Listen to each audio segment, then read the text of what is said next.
संस्कार का कारण अविद्या यानी स्पष्ट ज्ञान का अभाव। कई बार यह प्रश्न उठता है कि स्पष्ट ज्ञान क्या? वह ज्ञान जो पूरी तरह से प्रमाणित हो, जिसमें जरा भी संदेह न हो, कहीं भी शंका न हो, जो उपलब्ध हो जाए तो परिणाम भी उसी सटीकता से मिल जाए। कई बार ऐसे भी भ्रम उपलब्ध होते हैं जिनसे भ्रम लगता है कि वे सत्य हैं, मगर वे ना तो प्रमाणित हो पाते हैं और संदेह से ही ग्रसित रहते हैं। नतीजन परिणाम भी संदेहास्पद ही रह जाता है। इसे एक उदाहरण से समझते हैं। बड़ी पुरानी कहानी है। एक नदी किनारे एक गांव था, पूरी तरह से खुशहाल।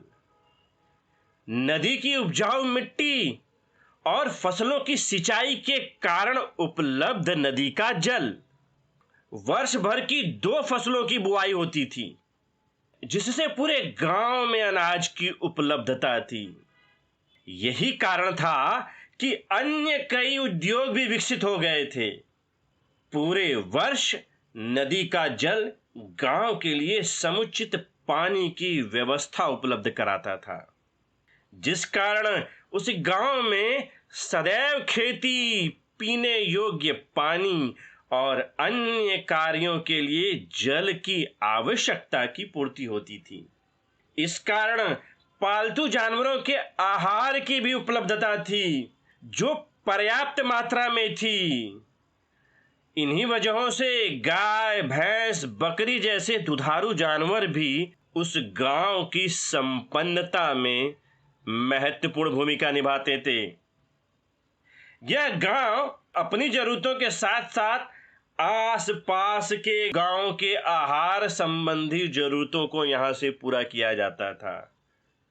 यह गांव अपने आप में सर्वोत्तम आदर्श का उदाहरण था, मगर उसके ऐश्वर्य में भी ग्रहण लग गया। वर्षा के कारण उस नदी में बड़ी भारी बाढ़ आ गई। बड़ी भयानक बाढ़।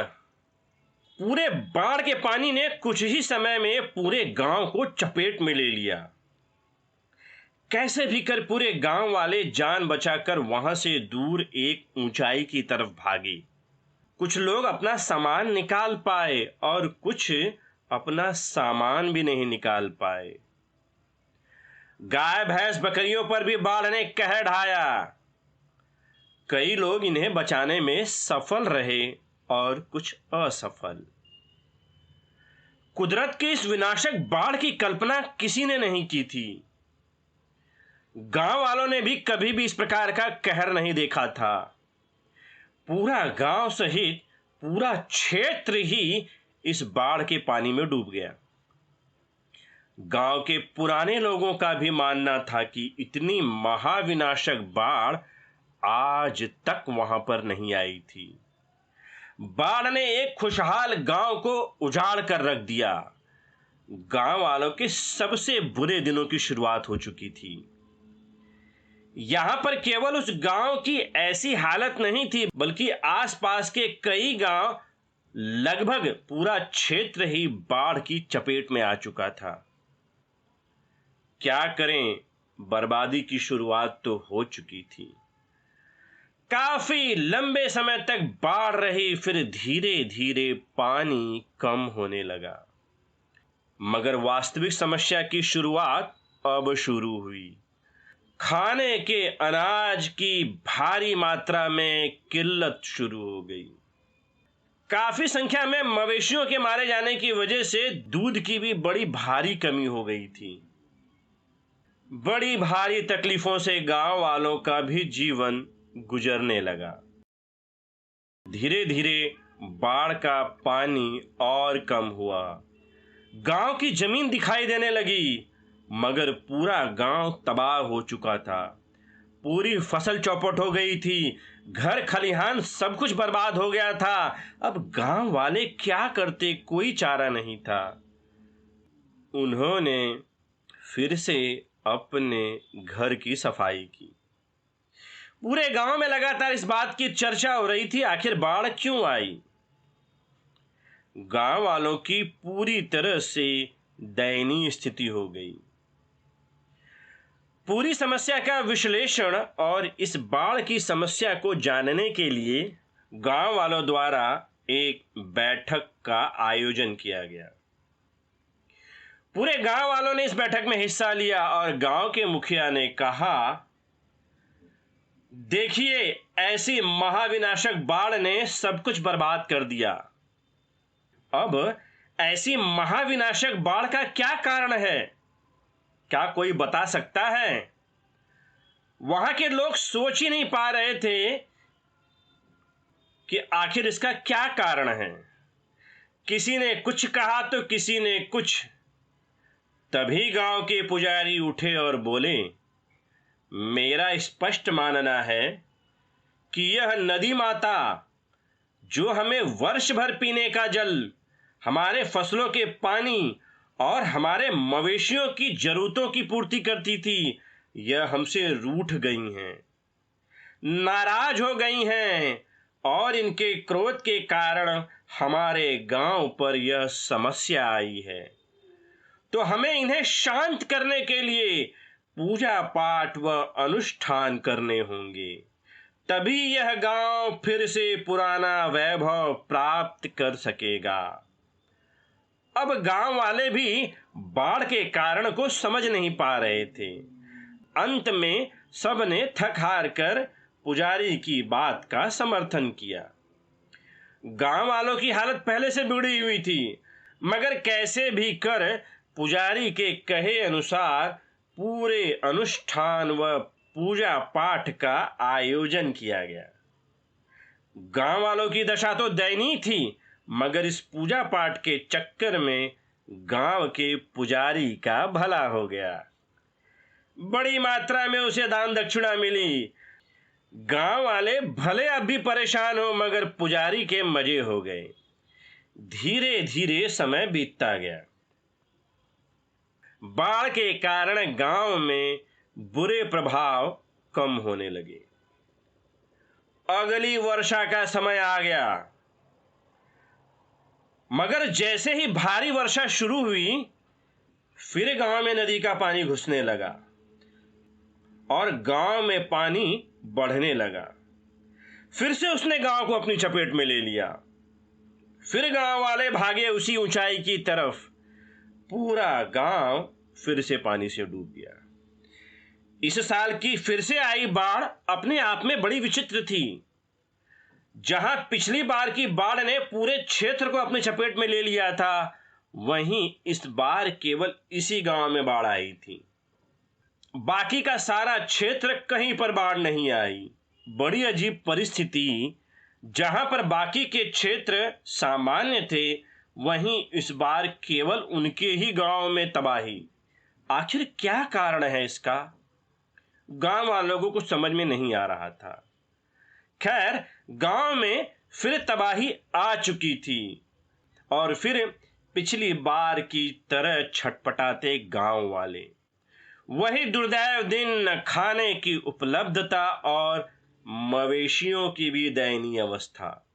धीरे धीरे इस बार की बाढ़ का पानी फिर से कम हुआ, मगर कोई लाभ नहीं। गांव फिर से तबाह हो चुका था। पूरी फसल चौपट हो गई थी। सबका घर पानी में बह गया था। क्या करें गांव वाले? कोई चारा न देख उन्होंने फिर से अपना आशियाना बसाना शुरू किया। आसपास के क्षेत्रों पर जहां पर बाढ़ नहीं आई थी, वहां के गांव वालों ने उनकी थोड़ी मदद की। जहां पर यह गांव एक समय में सभी के लिए अनाज, दूध, दही, आहार उपलब्ध कराता था, आज उसी गांव में अनाज के एक एक दाने के लाले पड़ गए। फिर से गांव के मुखिया ने एक और बैठक का आयोजन किया, ताकि समझा जा सके कि इस बार बाढ़ केवल उन्हीं के गांव में क्यों आई। जबकि अन्य क्षेत्रों पर इसका कोई असर नहीं पड़ा।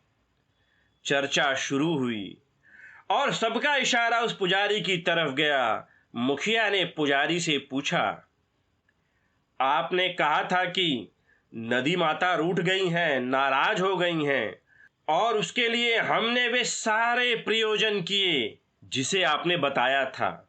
हमने वह सब किया जो आपने कहा था, मगर फिर से इस बार बाढ़ क्यों आई? और आई तो आई, आखिर क्यों इस बार की बाढ़ ने उनके ही गांव को तबाह किया?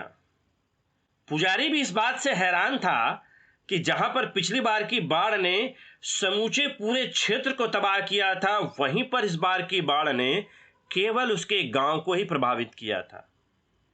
उसे भी समझ नहीं आ रहा था क्या करे।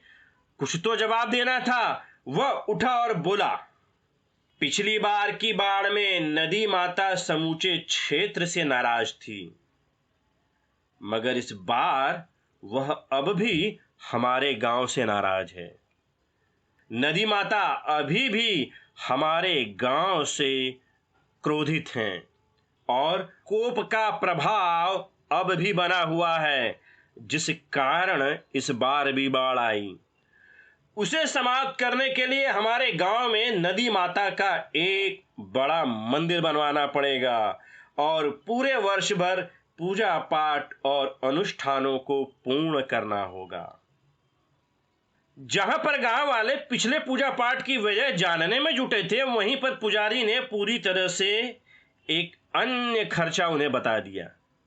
गांव के कुछ लोगों ने इसका विरोध किया कि लगातार 2 वर्षों की बाढ़ में सब कुछ तबाह कर दिया है। उनके घर में पर्याप्त मात्रा में अनाज नहीं है जिससे वे अपने परिवार और मवेशियों का पेट भर सकें। वहीं पर वे पुजारी के नए प्रस्ताव के लिए धन कहां से लाएंगे? उन्होंने पुजारी से अनुरोध किया कि वे उन्हें कोई दूसरा विकल्प सुझाए, मगर वह पुजारी नदी माता का मंदिर बनवाने की बात पर अड़ा रहा। उसे भी पता था यदि नदी माता का मंदिर बना तो उसका और उसके पूरे परिवार का मजा हो जाएगा। पूरे वर्ष वह मंदिर में अनुष्ठान करेगा, मोटी दान दक्षिणा मिलेगी। इसी लालच में वह पुजारी अड़ गया। कुछ गांव वाले तैयार हुए, कुछ नहीं हुए। उस सभा में यही उधेड़ बुन लगी रही, मगर अंत में थक हार कर गांव के मुखिया ने पुजारी की बात मानकर उस गांव में एक मंदिर बनवाने का निर्देश दिया। गांव वाले क्या करते? वे अपनी बर्बादी से इतना तंग आ चुके थे कि किसी भी प्रकार से इस तबाही से बचना चाहते थे। उनके पास कोई दूसरा विकल्प नहीं था। वह समझ ही नहीं पा रहे थे कि इस बार की बाढ़ ने केवल उनके ही गांव को क्यों तबाह किया, जबकि आसपास के क्षेत्र सुरक्षित रहे। वे इस बात से भयभीत थे कि कहीं फिर से बाढ़ उनके गांव को बर्बाद न करे। क्या करें? तकलीफ में पड़े हुए व्यक्ति की बुद्धि भी मंद हो जाती है। वे भी पुजारी की बातों में आ गए और कैसे भी अपना पेट काटकर उस पुजारी को समुचित धन उपलब्ध कराया ताकि नदी के मंदिर का निर्माण किया जा सके। फिर से बाढ़ न आए, इस भय ने नदी माता के मंदिर के लिए समुचित धन उपलब्ध कराया और कुछ ही दिनों में एक अच्छा नदी माता का मंदिर बनकर तैयार हो गया। एक तरफ जहां पूरे गांव वाले बड़ी तकलीफ में अपना जीवन बिता रहे थे, वहीं पर पुजारी के मजे हो गए। वह पूरे दिन पूजा पाठ और अनुष्ठान में लगा रहता और उसे खूब सारा दान मिलता।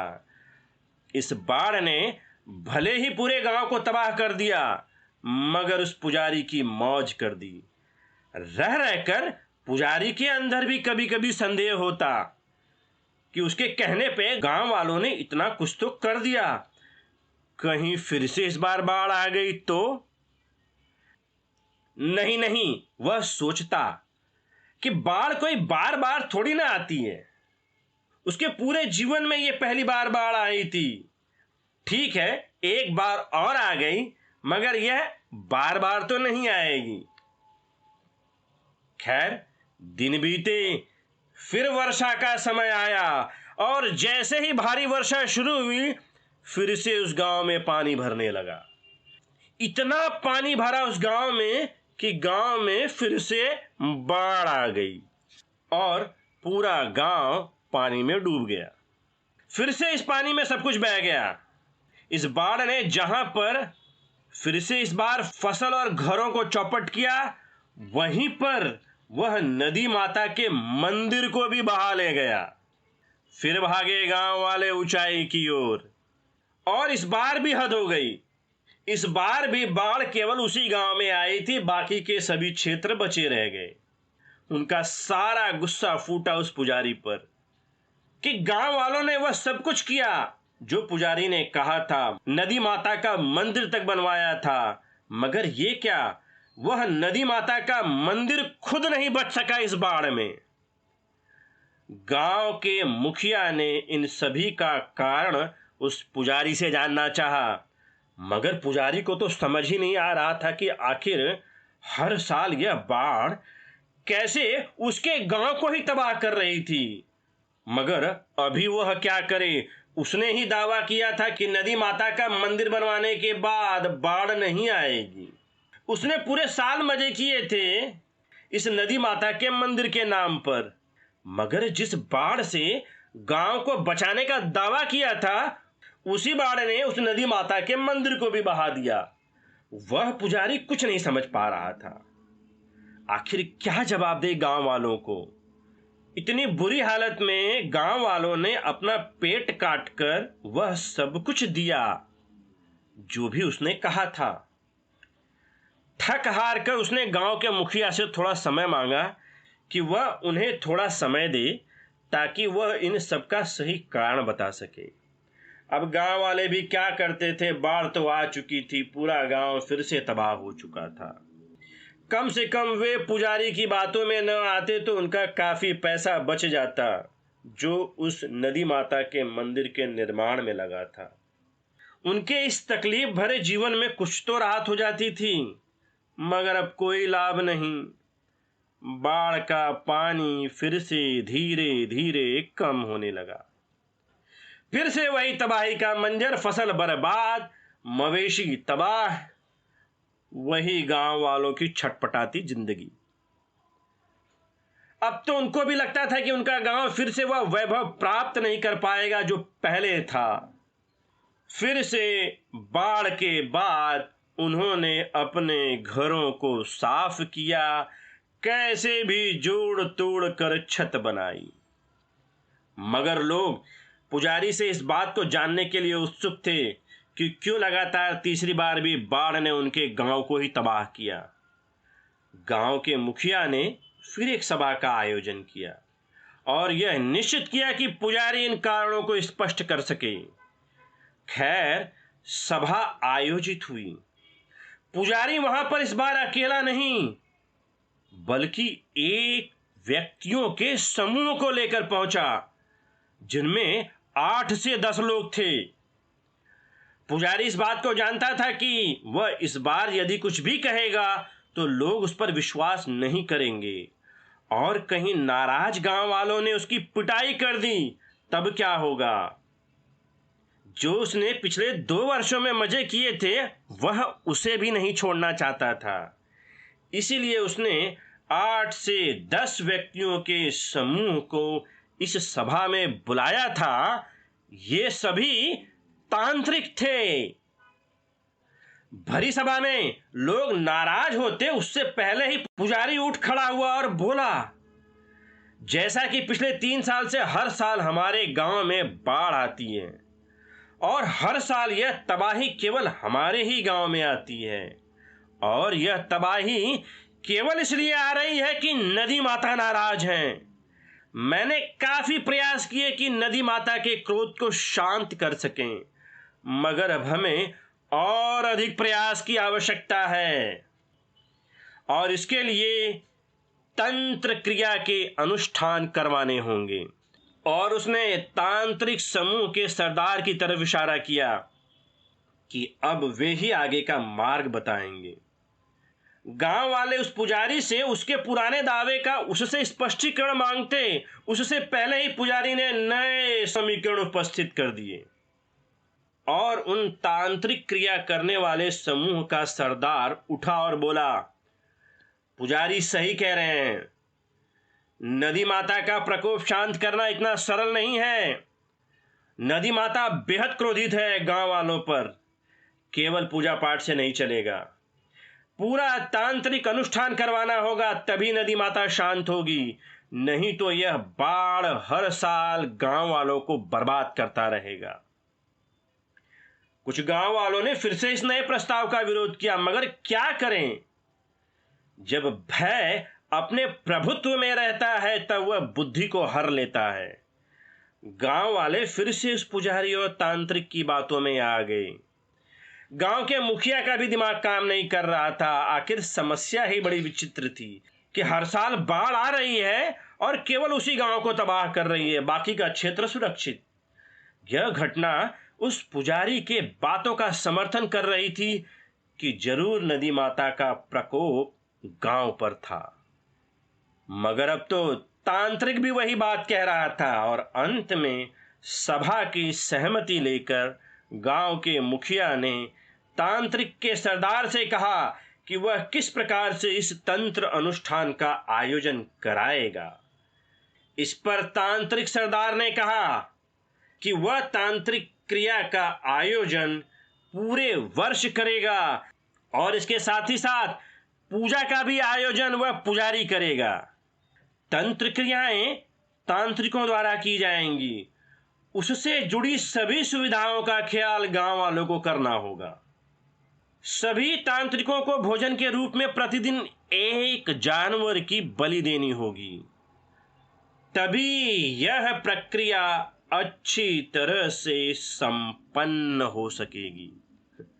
अब तो गांव वालों का माथा ठनका कि जहां तक अन्य खर्चों का सवाल है वह तो उनके बारे में सोच सकते हैं, मगर हर रोज एक जानवर की बलि यह कैसे होगा?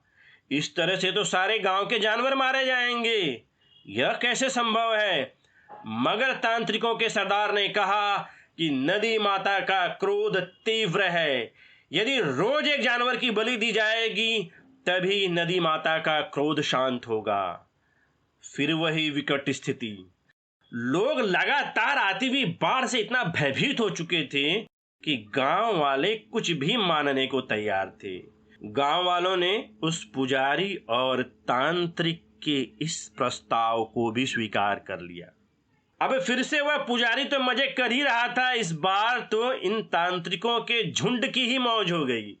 रोज गांव वालों की तरफ से एक पालतू जानवर उन तांत्रिकों को दिया जाता था, जिसे बलि के नाम पर वे उसे मार कर खा जाते थे। जहां पर पूरा गांव लगातार तबाही झेल रहा था, वहीं पर पुजारी और तांत्रिक लोगों के झुंड मजे उड़ाते। इस बार की परिस्थिति कुछ अजीब समस्या गांव वालों पर ले आई। पिछली बार की बाढ़ों में वे किसी भी प्रकार से अपने पालतू जानवरों और मवेशियों को बचा लेते थे, जो बाद में घर व उनके बच्चों के लिए दूध उपलब्ध कराते थे। मगर इस बार तो इन जानवरों की बलि ने बड़ी विकट समस्या पैदा कर दी। जैसे जैसे जानवरों की प्रतिदिन बलि दी जाती, वैसे वैसे गांव में और भुखमरी बढ़ती जाती। मगर क्या करें, कैसे भी नदी माता का प्रकोप तो शांत हो। जैसे तैसे वह वर्ष बीता, वर्षा का समय आ गया। मगर अब फिर क्या? जैसे ही वर्षा शुरू हुई, पानी ने फिर से गांव को अपनी चपेट में ले लिया। फिर से बाढ़ की वही तबाही। फिर गांव वाले भागे उसी ऊंचाई की ओर। जैसे तैसे फिर से उन्होंने अपनी जान बचाई। अब तो हद हो गई थी गांव वालों के सब्र की। इस बार की बाढ़ ने भी फिर से उस गांव को बर्बाद किया। बाकी का सारा क्षेत्र बाढ़ से बचा रहा।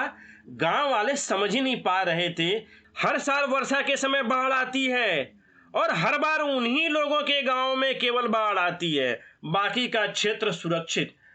ऐसा क्यों हो रहा है? पुजारी और तांत्रिकों का भी समूह उस बाढ़ से बचकर उसी ऊंचाई वाले क्षेत्र में पहुंचा जहां गांव वाले पहुंचे हुए थे। गांव वाले इस बार बेहद क्रोधित। उन लोगों ने पुजारी और उस तांत्रिक के समूह को वहीं घेर लिया। गांव के मुखिया आए और उस पुजारी और तांत्रिकों से कहा कि आप लोगों के कहने पर हमने कैसे कैसे कर आपकी सारी मांगे पूरी की। हमारी लगातार बाढ़ से तबाही होने के कारण भी हमने अपना पेट काटकर वह सब किया जो आपने कहा था। यहां तक कि प्रतिदिन हमारे एक पालतू जानवर मवेशी बलि के दिए। हमारे सारे मवेशी मारे गए, मगर ये सब इन्हें ना रोक सके। गांव वालों का गुस्सा बढ़ता देख गांव के पुजारी ने कहा कि कृपया आप सभी लोग थोड़ा समय दें ताकि वो लोग फिर से जान सकें कि ये बाढ़ क्यों बार बार उनके गांव को ही तबाह कर रही है। मगर इस बार गांव वालों ने इसका भारी विरोध किया। भारी दबाव के कारण गांव के मुखिया ने कहा, नहीं, हम आपको समय नहीं दे सकते हैं। हम पूरी तरह से बर्बाद हो गए। आप लोगों ने हमें मूर्ख बनाया। आपको अभी इसका जवाब देना होगा। बड़ी विकट स्थिति हो गई। पुजारी और तांत्रिकों को गांव वालों ने घेर लिया। गांव वालों का इतना गुस्सा बढ़ गया कि यदि और परिस्थिति खराब होगी तो गांव वाले उस पुजारी और तांत्रिकों पर हमला कर देंगे और उन्हें पीट पीट कर मार डालेंगे। बेहद विकट परिस्थिति का आकलन कर तांत्रिकों का सरदार उठा और बोला, देखिए, शांत हो जाइए। हमने पूरा प्रयास किया नदी माता को शांत करने का, मगर नदी माता बेहद नाराज हैं। हमारे लाख प्रयास के बावजूद भी नदी माता शांत नहीं हुई हैं। अब केवल एक उपाय है। यदि गांव वाले तैयार हुए तो वे बच जाएंगे, नहीं तो हर साल नदी माता इसी प्रकार गांव को बाढ़ से लगातार बर्बाद करती रहेंगी। तांत्रिकों के सरदार ने इस तरह से गांव वालों को डराने का प्रयास किया और इस डर को भुनाने में वह कामयाब भी हो गया। गांव वाले बार बार की बाढ़ से इस कदर परेशान हो चुके थे कि जहां पर कुछ गांव वाले इनके विरोध में थे, पर कई गांव वाले नदी माता के प्रकोप को मानकर भयभीत भी थे। आखिरकार भय ने फिर से अपना प्रभाव दिखाया और गांव के मुखिया ने तांत्रिकों के सरदार से अनुरोध किया कि उनके पास क्या उपाय है जिससे कि गांव वाले बच सकें।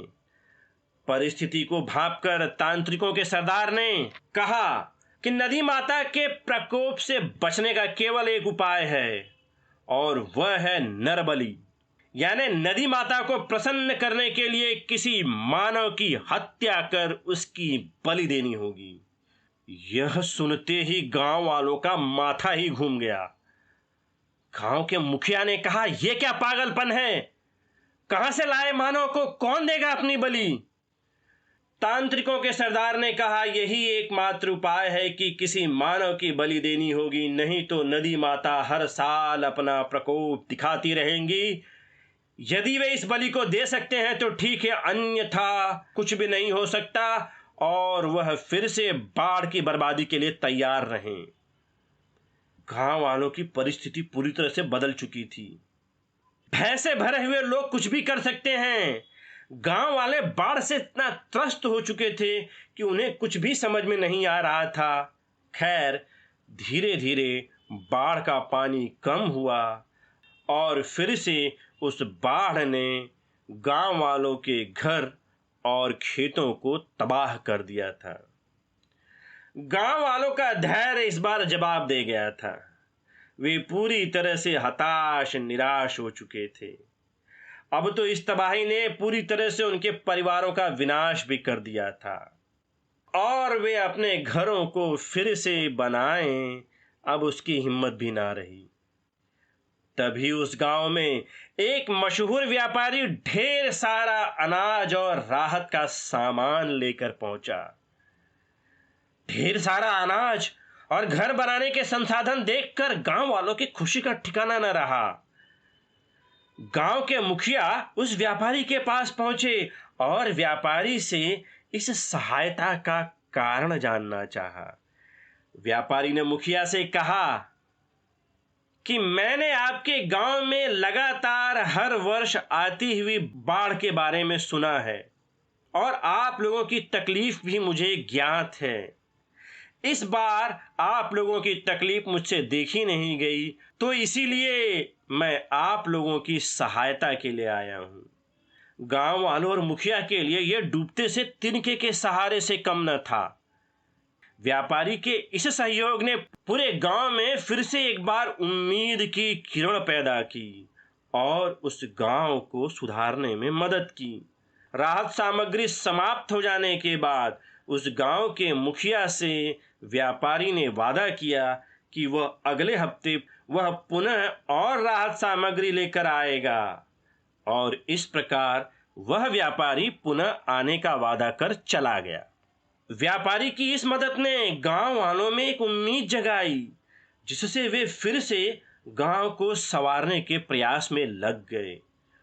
तभी एक दिन गांव के तांत्रिक और पुजारी गांव के मुखिया के पास गए और उन्होंने अपने नरबलि के प्रस्ताव पर मुखिया की राय को प्रकट करने के लिए कहा।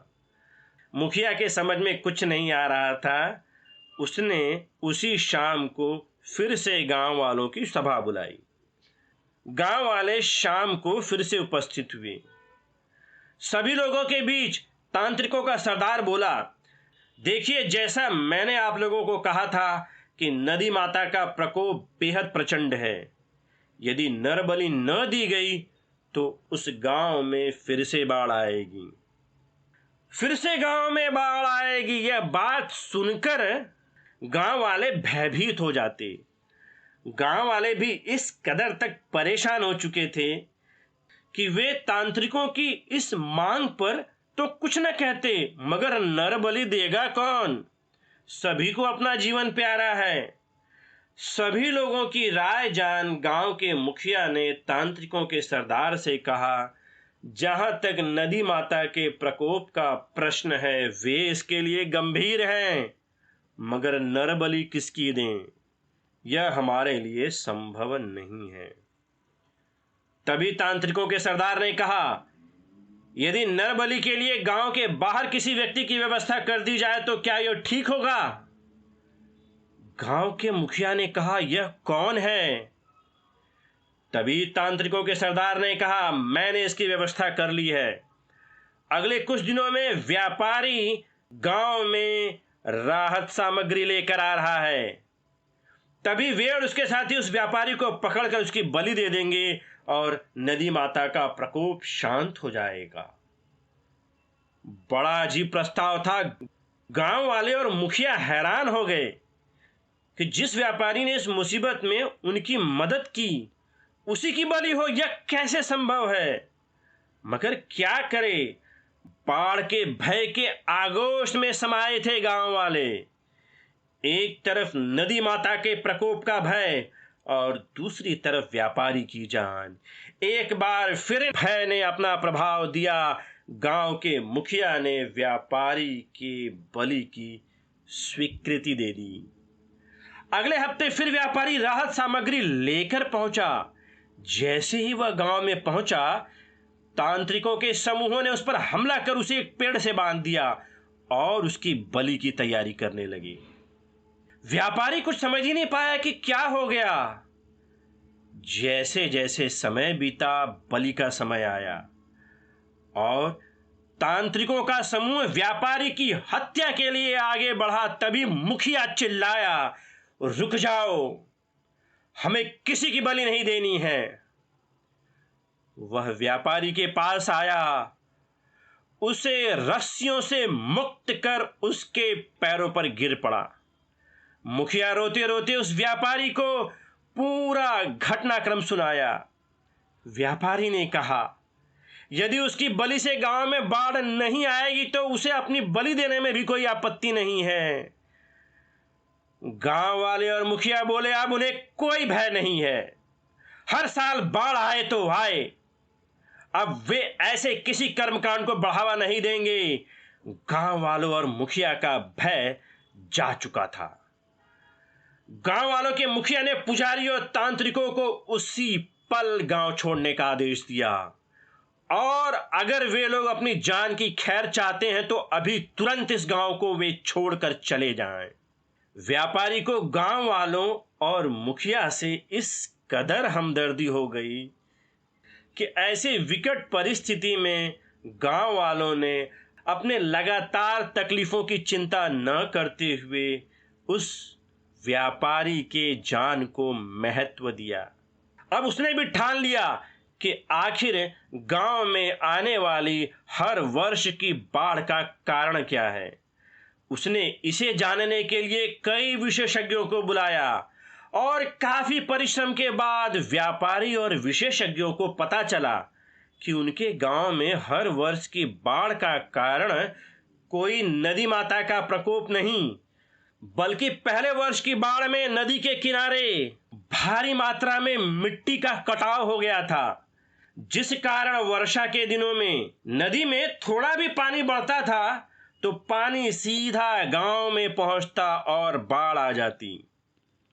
तो अब गांव में हर वर्ष की बाढ़ के कारण का पता लग चुका था।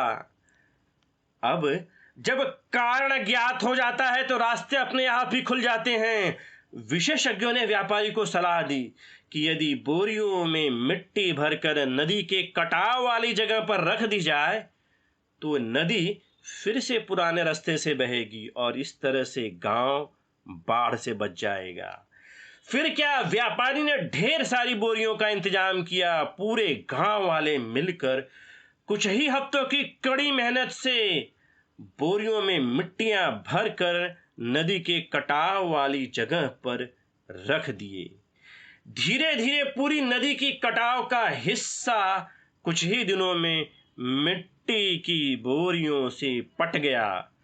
फिर क्या, वर्षा आई, नदी में पानी बढ़ा, मगर गांव बाढ़ से बच गया। कारण का पता चल गया तो रास्ता भी मिल गया। इस तरह से व्यापारी और गांव वालों ने हर वर्ष की बाढ़ से गांव को बचा लिया और धीरे धीरे गांव का पुराना वैभव प्राप्त होने लगा। तो यहाँ पे इस कहानी से हमें ये सीख मिलती है कि अगर कोई भी अज्ञानता हो और उस अज्ञानता के आधार पर कितने भी प्रयास कर लिए जाए, परिणाम दुखद ही रहता है। और जैसे ही कारणों का ज्ञान हो जाए वैसे ही समाधान भी उतनी तेजी से उपलब्ध हो जाता है। जहां तक कई वर्षों की कई अथक परिश्रम ने गांव वालों के दुखों में किसी भी प्रकार की कमी नहीं की, वहीं पर सही ज्ञान ने, सही प्रयास ने उस गांव को उजड़ने से बचा लिया।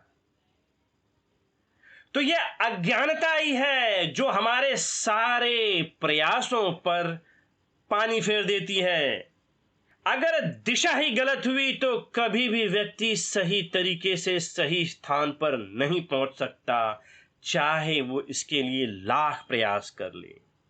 और सही ज्ञान हो तो सही प्रयास तुरंत उपलब्ध होता है और तुरंत ही उसका हल निकल जाता है और हमें उसका लाभ मिलने लगता है। यही बात तथागत बुद्ध भी कहते हैं कि हमें उन सभी अनर्थक पूर्ण प्रयासों से बचना चाहिए जिनका जीवन पर कोई लाभ नहीं होता, बल्कि उन्हीं प्रयासों को करना चाहिए जिनका सीधा जीवन में लाभ होता है। यदि हमारे जीवन में दुख है तो हमें इन दुख के कारणों को जानना होगा, इनके व्यवहार को जानना होगा, इनके परिवर्तनों को जानना होगा। और जैसे ही ये ज्ञान उपलब्ध होता है इसका सीधा लाभ हमें दुखों की मुक्ति के रूप में मिलता है। तो ये अविद्या ही है जो जीवन में दुखों को उत्पन्न करती है और जो ये विद्या है यही जीवन से दुखों को दूर करती है। और इसी का जिक्र तथागत बुद्ध संयुक्त निकाय के अविद्या वर्ग के खंड में कहते हैं कि बुद्ध ने भिक्षुओं को समझाया कि चक्षु, रूप, चक्षु विज्ञान, चक्षु संस्पर्श और चक्षु संस्पर्श से उत्पन्न होने वाली वेदना को अनित्य जान। देख लेने से अविद्या दूर होती है और विद्या उत्पन्न होती है। यही बात श्रोत, घ्राण, जिह्वा, काय तथा मन और इनके आगे के धर्मों को लेकर भी होती है। इसी अनित्यता को जानने देखने से संयोजन दूर होते हैं। इनकी अनात्मता को जानने देखने से संयोजन उखड़ जाते हैं। आश्रव और अनुशय भी इसी प्रकार अनित्यता, अनात्मता को जानने देखने से दूर होते हैं, उखड़ते हैं। बुद्ध ने सभी उपादानों की परिज्ञा और पर्यादान के बारे में भी उपदेश दिया। तो इस प्रकार से बुद्ध इन भव चक्र की कड़ियों के अविद्या का उपदेश देते हैं कि इनके मूल में अविद्या होती है, स्पष्ट ज्ञान का अभाव होता है, वास्तविकता को न देख पाना होता है और जैसे ही इनका ज्ञान उपलब्ध होता है या विद्या उपलब्ध होती है, हम इस भव चक्र की सभी कड़ियों के व्यवहार को समझते हैं, इनकी श्रृंखलाओं को समझते हैं। सीधे ये हमारे दुखों को कम करती हैं। जिस प्रकार गांव वाले बिना सही ज्ञान के कई वर्षों के अनर्थक प्रयासों के बाद भी उनका कोई लाभ न हो पाया, मगर जैसे ही ज्ञात हुआ कि उनकी समस्याओं का कारण क्या है, तुरंत ही कुछ दिनों में समाधान निकला और वह गांव बर्बाद होने से बच गया।